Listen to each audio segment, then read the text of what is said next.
شرفتونا. الله يشرفك. يعني الجامعة العربية هي بيت العرب، وفي أي وقت في أي لحظة أنتم قررتوا تزوروا الجامعة مرحبا بكم. الجامعة العربية مفتوحة. شكرا. وإحنا يعني معنيين جدا بالوضع الخاص بكم. الجامعة جدا يعني تولي هذا الموضوع أهمية كبيرة جدا في إطار اهتمامها بأي مواطن عربي. المواطن العربي نقصد به كل الدول العربية، هم في النهاية تكون أمة واحدة هي الأمة العربية. فلذلك في موضوع الاهتمام بدرس عام اهتمام كبير جدا في الجامعة العربية، ولا زال يحضر جامعة في العصر العربي.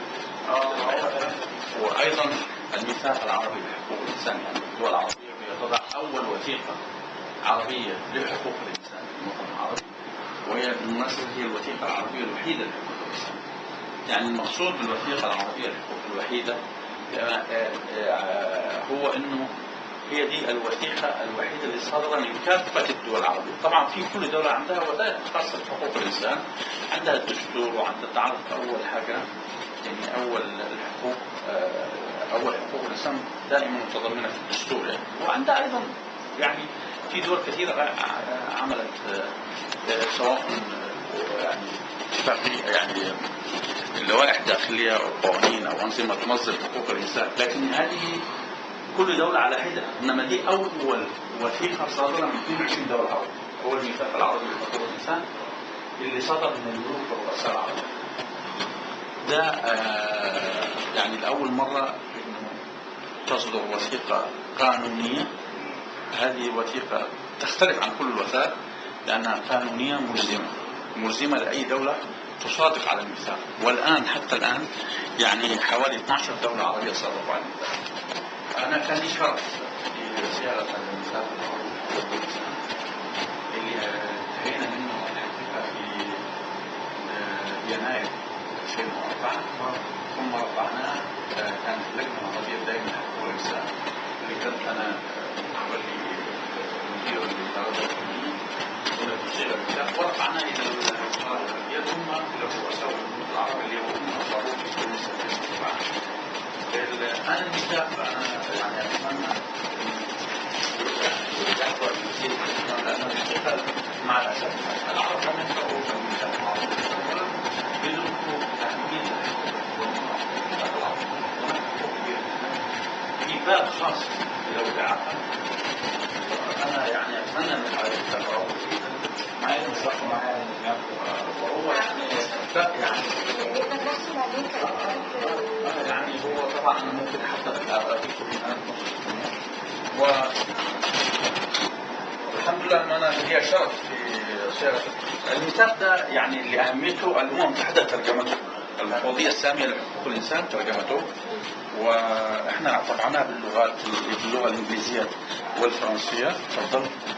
ويعني طبعا الطبعة الأصلية هي اللغة العربية الرسمية، لكن الترجمة هي خاصة بالأمم المتحدة. المفوضية السامية لحقوق الإنسان هي ترجمة الإنجليزية والفرنسية. هذا الميثاق يعني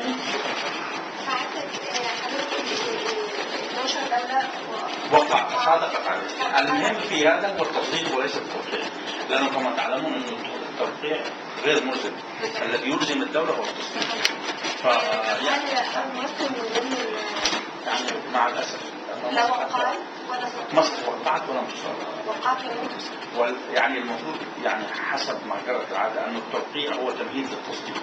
يعني التوقيع يعني أن الدولة لديها اعتراض انها تم التصديق ولكن وقعت من فتره طويله. يعني وقعت تقريبا في عام 2006 او 2006 لكنها لم تصدق. لكن احنا كمواطنين في مصر كجبهه واتحاد كلنا عايزين نعمل ضغط على المسؤولين بان احنا لابد ان هو يصدق على الميثاق العربي لحقوق الاشخاص العرب. أنا أعتقد أن في عهد الثورة سوف يتم التصديق عليه يعني قريبا جدا، لأنه الحقيقة يعني توجهات الآن تختلف في مصر عن ما مضى. الآن توجه واضح أن مصر تريد أن تعود إلى أمتها العربية والأفريقية بعد أن سلخت عن هويتها العربية والأفريقية، وارتبطت ارتباط قوي ووثيق جدا بالغرب وإسرائيل. والحمد لله سقط هذا النظام اللي كان يؤمن بأنه وجوده وقوته واستمراره بالارتباط بالغرب وعدم اهتمام بالعالم العربي واللي هو محيطه.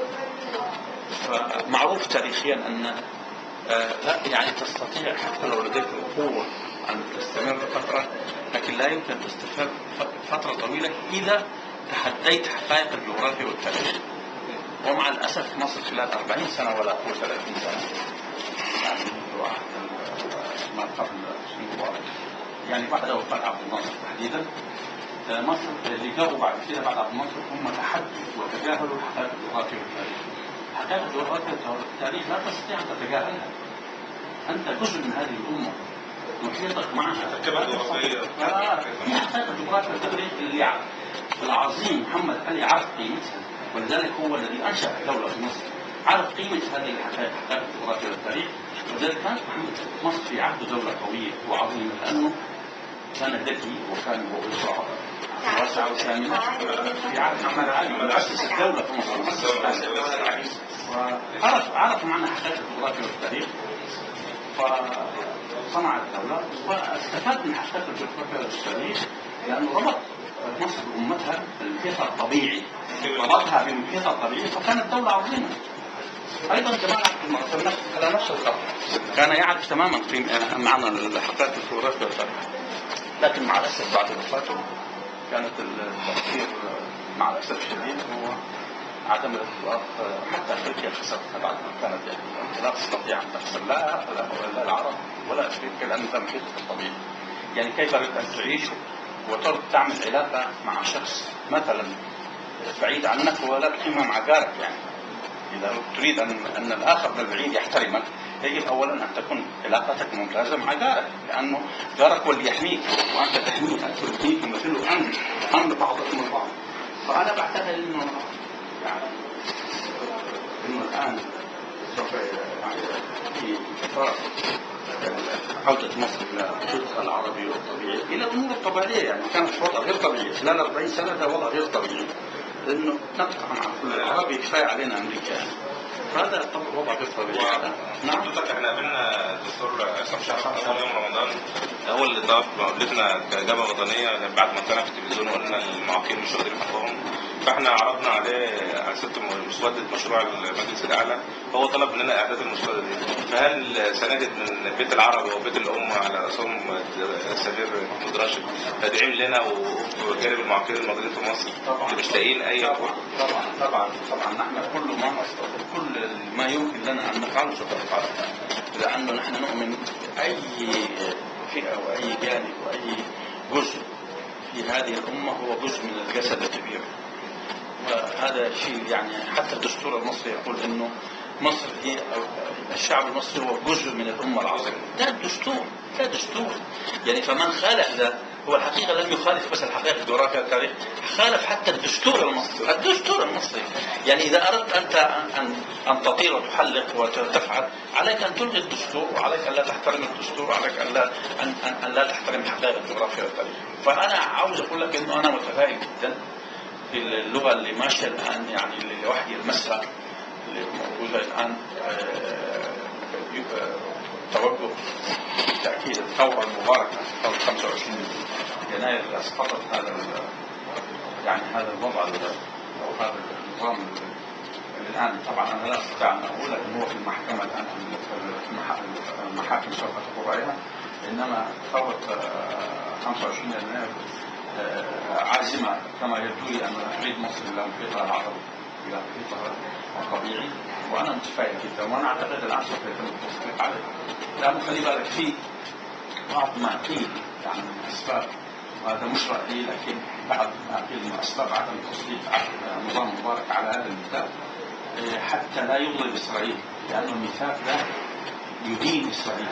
هو اللي بيرد الديباجة في نص يقول يدين الصهيونية كشكل من اشكال العنصريه. هم رفضوا كل وكتبت الدستور هذا الكلام الحقيقه قبل الدستور مبارك اللي ايام ما كان يرأسها الصحفي الاستاذ ابراهيم عيسى مع ابراهيم عيسى، كتبت يعني صفحه كامله لانه السبب عدم تصديق نظام مبارك لانه حتى لا يغضب اسرائيل، لانها فيها في الديباجه بدعمها في الديباجه فيها نص يتكلم يدين الصهيونيه كشكل من اشكال العنصريه.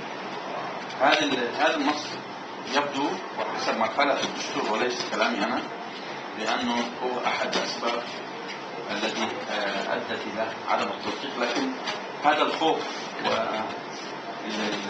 والود والمحبه ما بين النظام السابق واسرائيل اعتقد انتهى الان في الثوره المباركه. الثوره المباركه ان شاء الله غلطه اعلاميه بس شعبيا كانت معروفه يعني. الاعلام هو اللي كان بيطلع بالضبط صحيح مع الاسف يعني. اذا كل على شخصيا او بالنيابه عن الجبهه او الاستاذه ناديه معانا، انا بعتبر ان احنا خدنا كصديق لنا الاستاذ محمود راشد يكون معانا في الموقف اللي احنا فيه ده. طبعا احنا نقدر نخرج للمعاقين مش لنا احنا، للمعاقين كلهم بصفه عامه لوصول حقوقهم في البلد مصر اللي هي بلد قلب العرب زي ما احنا. طبعا بالتاكيد طبعا. احنا اصلا يعني احنا من اول المطالب بتاعتنا للدكتور عصام شرف اول حاجه احنا خلصنا انشاء مجلس اعلى للمعاقين وتفعيل الاتفاقات الدوليه وتفعيل على اساس ان احنا كان عندنا فعلا يعني ثقه في العهد العربي، واحنا شفنا الحلول بتاعته عجبتنا جدا. لو اتطبقت الحلول بتاعت العهد العربي ان شاء الله هيبقى فيه حاجه كويسه جدا للمعاقين. طبعا التصديق على التصديق على البروتوكول في الاتفاقيه الدوليه للاشخاص المعاقين. البروتوكول ده برضه مهم جدا رغم ان هم ماديين على الاتفاقيه الدوليه مش ماديين على البروتوكول.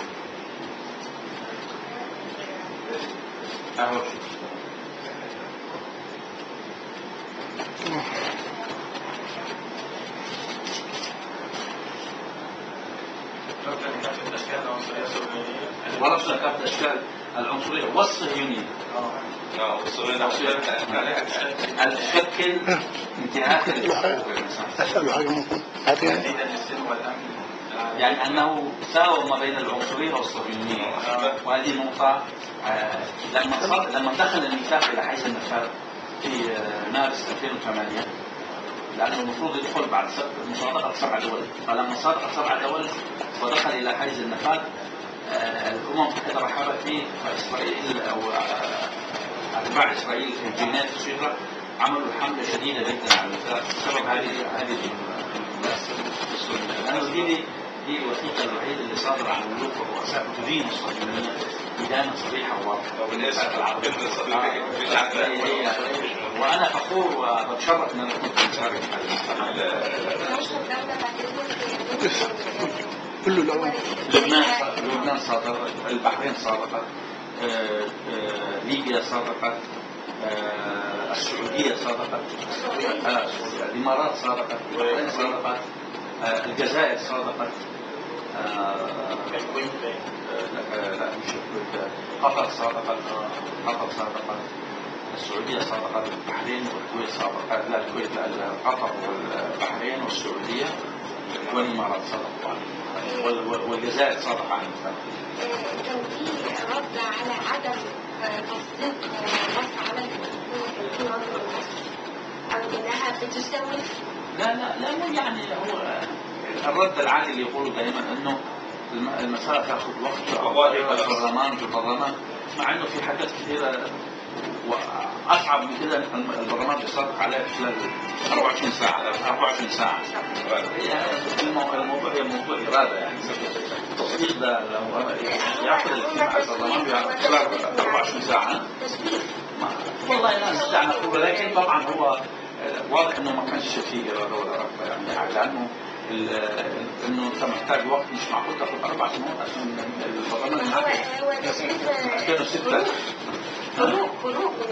2006 تقول لا محتاج وقت ان شاء الله هنصادق. لا طبعا واضح ان ما كانش في رغبه يعني. ساعات سافر معايا رمز كان عايز اسالك، هو ده فقد السمع بس هو شفايف وبيتكلم.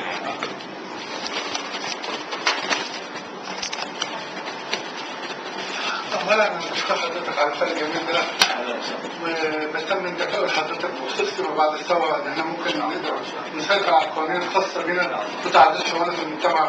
بس انا دايما لما بفكر في قوانين بتقابلني ملاحظه عايز اقول لحضرتك عليها. شوف مثلا نتعامل مع ازاي الاعلان العالمي لكل انسان في الخطه في 10 ديسمبر سنه عام 1948 المحكمه الدستوريه العليا وهي بتصدر ضرب التشريعات بتاعتها قالت في الحكم رقم 100 ان الاعلان العالمي يعتبر توسيع غير ملزمه في مصر، وان القاضي الدستوري في القاضي الطبيعي في مصر بيسترشد بس بالنصوص بتاعتها.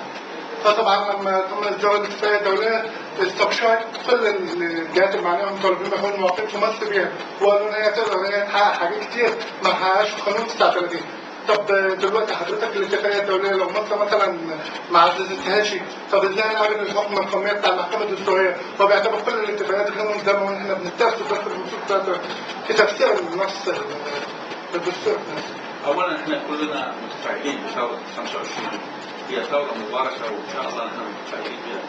ان شاء الله يعني مصر تشهد تقدم كبير جدا وكل شيء حينصلح حاله والامور يعني سوف تعود افضل بكثير مما كانت عليه، افضل بكثير. وانا متفائل جدا بهذه الثوره المباركه، متفائل لانه الشعب المصري عندما يريد يفعل المستحيل يعني فسيغير الى الافضل ان شاء الله. لكن فيما يخص الاعلان العالمي هو صحيح الاعلان العالمي ليس لديه الزام قانوني، انما هو الزام ادبي فقط، الزام ادبي، وهذه ناس كثيرين لا يعرفون. الفرق بين الاعلانات والمواثيق ان الاعلان ليس فيه تصديق. التصديق هو الذي يلزم الدوله، الاعلان مجرد وثيقه ادبيه. عشان كده الامم المتحده بعد ان اصدرت الاعلان اصدرت اللي هو العهدين الدوليين للحقوق المدنيه، العهد الدولي للحقوق المدنيه والسياسيه، لانه فيه تصديق.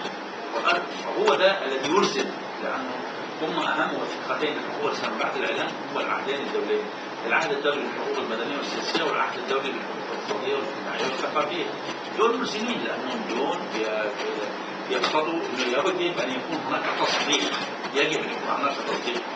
الميثاق العربي لحقوق الانسان، الميثاق العربي للانسان يلزم الدوله التي تصادق عليه.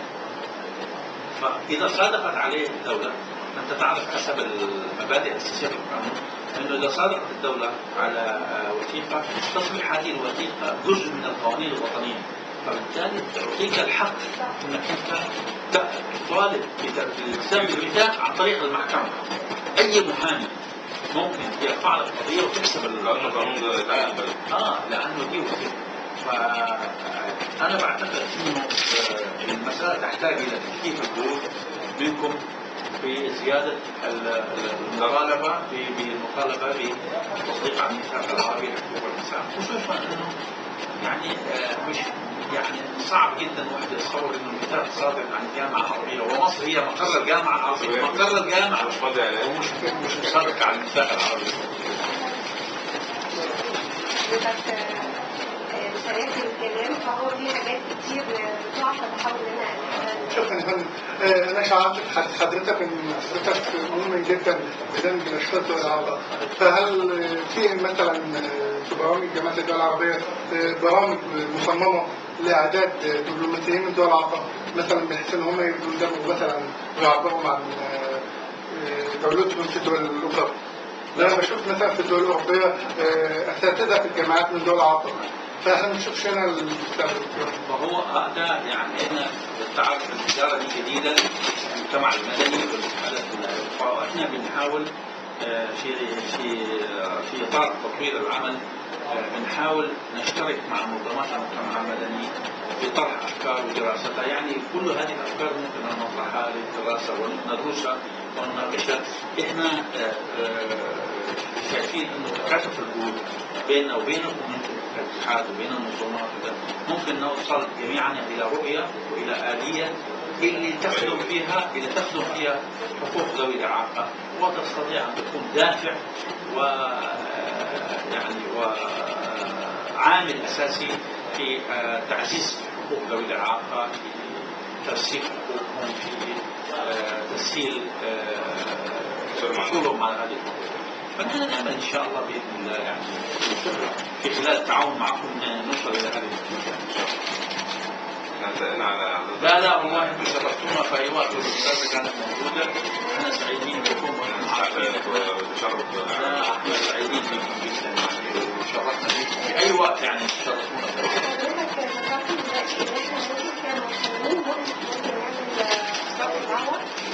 معلش ما كنتش مركزه قوي. ايه ده ممكن المساق لو صدق على المساق يعتبر كانه قانون عندنا. اي بالضبط. انا كنت مصور. احنا نضغط دلوقتي عشان هم يمضوا على المساق يصادقوا على بعد ما يصدقوا يحسب اي مواطن على اي مواطن اذا ما حصلش على الحقوق ده اذا ما حصل هيقولوا انه يحصل. نعمل قوه ضغط بقى. اي قوه ضغط عشان يطلع ما قابل يعتبر فانه مش موجود بالنسبه لها. هي تلتزم يعني يكون ملزمها عندما تصادق عليه.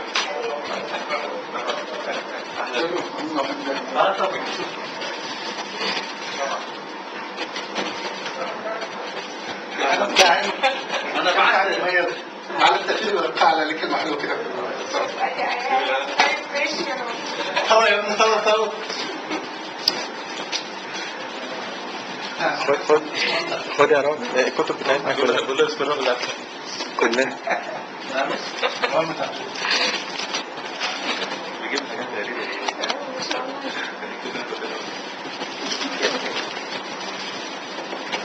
معلش يا سعاده السفير احنا ده شرف لينا والله يا فندم. بس احنا لما بنحب حد بنتقل عليه قوي يعني.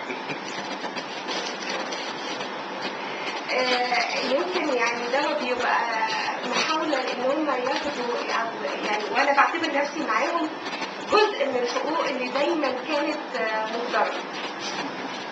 اهتمام سعادتك ده بيخلي كل بيشعر ان احنا بناخد جزء من الحقوق دي.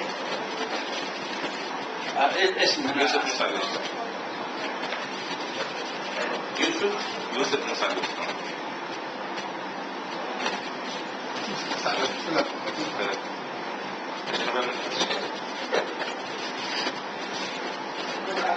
انا اقول لا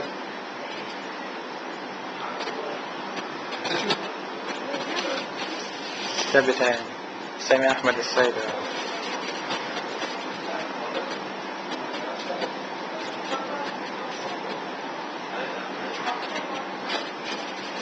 سامي احمد السيد. سامي احمد السيد. عشان حتى عنده فرض اعدادي. سامي احمد السيد. يا فندم.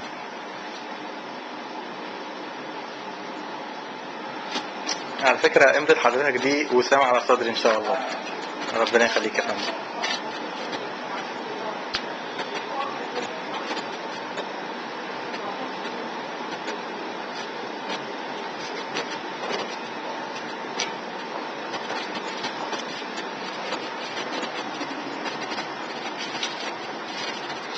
مين ثاني؟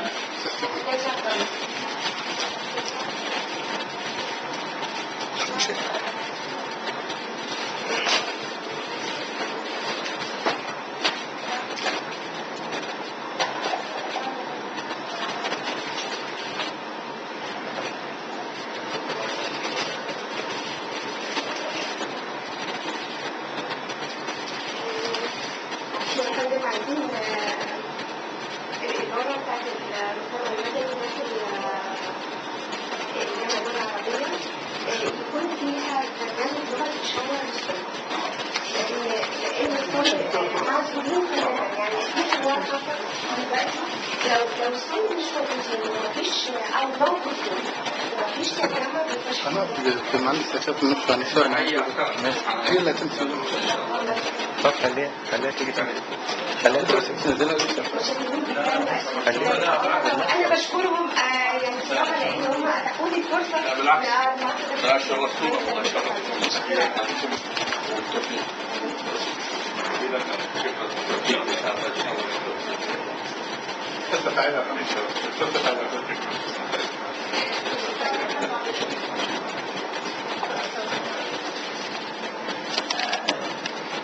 شكرا. اتفضل.